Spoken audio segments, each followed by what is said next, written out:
Yeah, and what say it? Huh? And I say it my words, yeah, and I we say have it. it on video. For me, this Can land you for say it Israel, again? yeah? Huh? Yeah.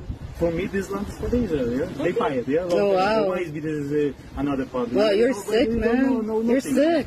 I'm sick. Yeah, you're But sick. take a little politics. You know what's happening in your country? Oh, but you don't know God. nothing, yeah? Yeah, I You're know a child, nothing. You're a Yeah, child, yeah. you have a break. And you're a man You're child. living like I'm living in paradise, I have a so super nice life, but you don't know nothing.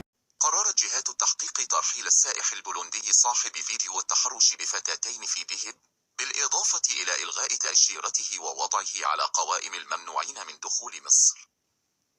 وتبين من التحقيقات قيام المتهم ويدعى أندريتوس سيلوس التحرش بفتاتين في منطقة الزرنوق في مدينة دهب، كما أنه أدى أن أرض دهب أرض إسرائيلية، وقامت إحدى الفتيات بتسجيل فيديو له ونشرته عبر مواقع التواصل الاجتماعي، وتم تداول مقطع الفيديو على نطاق واسع. حادث السائح البولندي.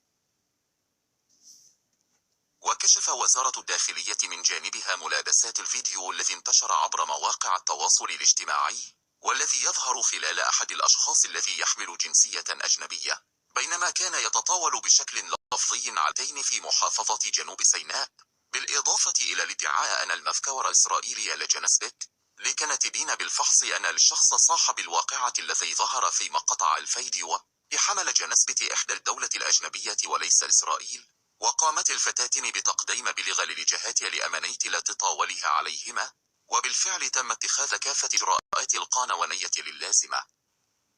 السائح البولندي.